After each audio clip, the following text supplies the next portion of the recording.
Hi guys, today I'm talking about Metal Gear Solid 2. This game is probably actually my favorite of the Metal Gear series.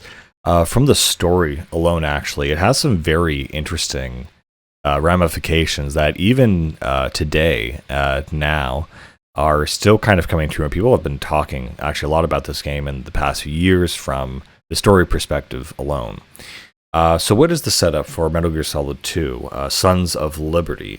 So essentially, it's been a few years since the Shadow Moses incident, and basically Snake and Otacon are essentially part of this NGO philanthropist group, but they are still like military powered and go around, stopping environmental disasters and trying to track down additional Metal Gears and try to stop, the takeover of the world through these devices.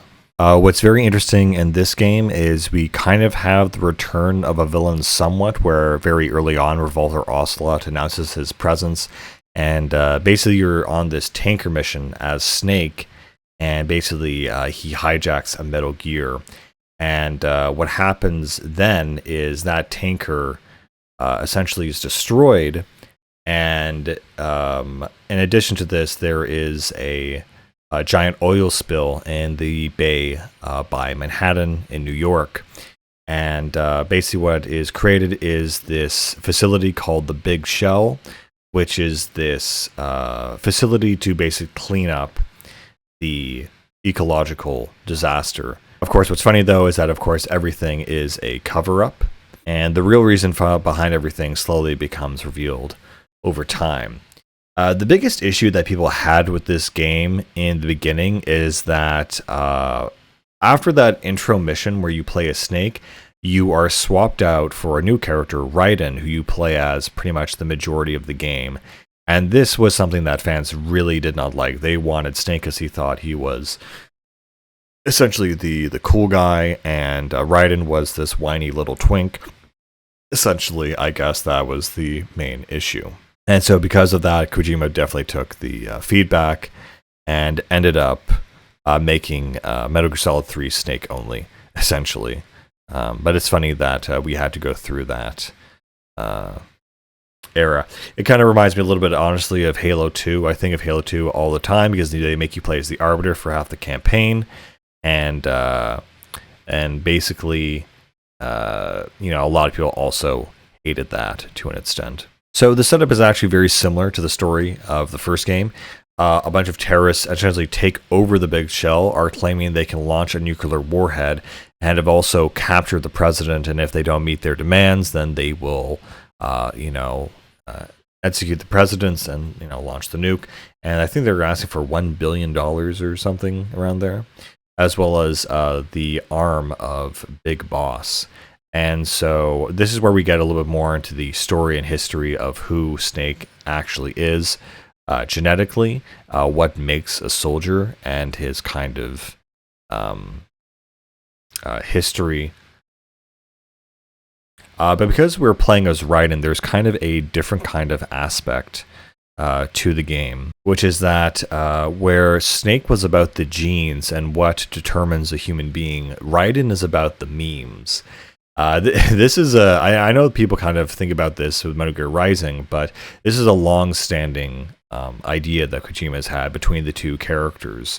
So when Raiden stands for the memes, what is meant by that is essentially Raiden has lived his life as originally as a child soldier, but also growing up with wartime simulation games.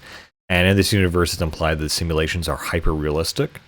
So it's this whole very interesting aspect where Raiden's mission name is actually still Snake, and it implies that he's played over the Metal Gear Solid simulation over and over again multiple times.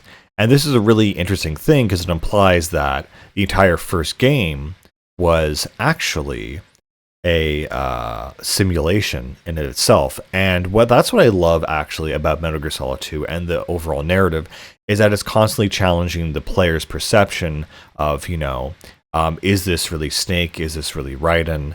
What really is real? And there's this whole very weird perception of conflicting ideas of what is reality. And because Raiden is never fully 100% confident and sure of his identity, it also messes with the player a lot. Whether or not that in the entire first game, you could have just been playing as Raiden in a simulation. And of course, that falls into the idea of, if experiences become so realistic, how can you differentiate reality from non-reality?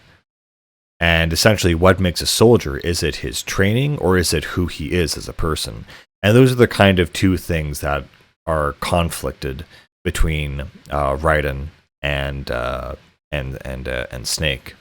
Of course, partway through Raiden's campaign, the real Snake does actually show up by a different name, and then you're really confused. And again, I love this game because it really is all over the place. You don't know what is reality and what is fake, and the amount of concepts and weird, interesting ideas in this game that are still relevant today really do shine through. One of the major ones is that there's a bunch of I won't get into too many spoilers, but there's a bunch of AIs that essentially are regulating information control and media control.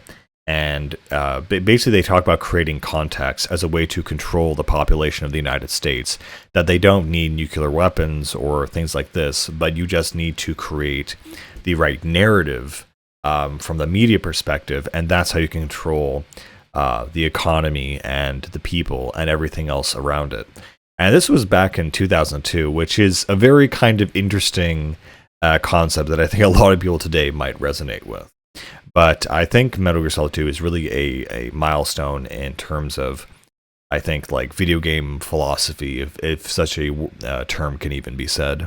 And of course, because of the disreality vision that, Raiden goes through, there's this whole thing where he's conflicted about himself and his own identity and who he is, and, what is his purpose for living. In Metal Gear Solid 1, it's like Snake's purpose for living was the fact of, in itself, kind of a Nietzschean kind of idea that the will to power will suffice for one's, purpose and being, while Raiden is much more cerebral, I guess you could argue.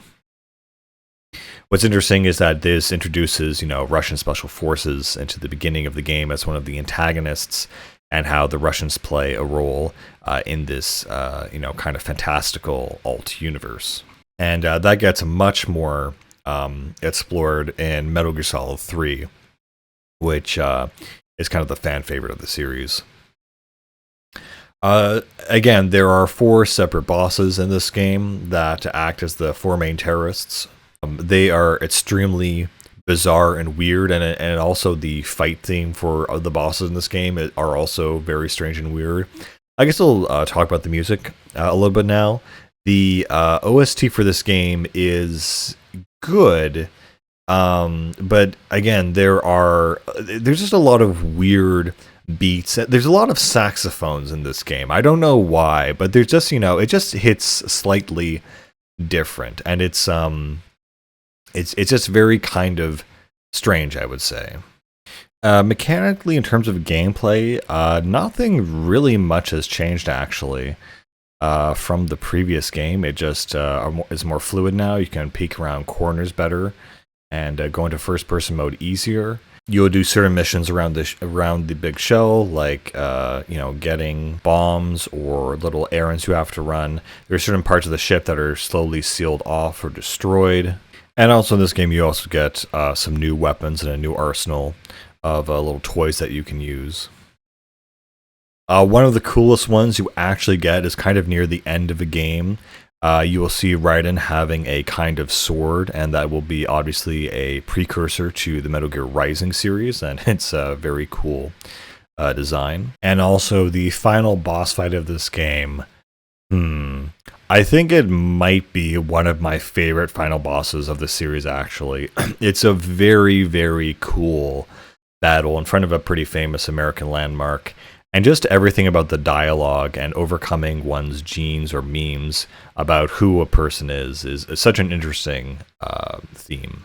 Again, the game has quite a few cutscenes in a typical Kojima fashion, but nothing I think really more than the last game. It tells again a very interesting, complex story that you really can't help but love. It's super super cool and super super interesting, and it also follows a lot of the beats and the same kind of storytelling points of the previous game. Not only the setup, but also there's there's a scientist you have to rescue who is ambivalent about their work.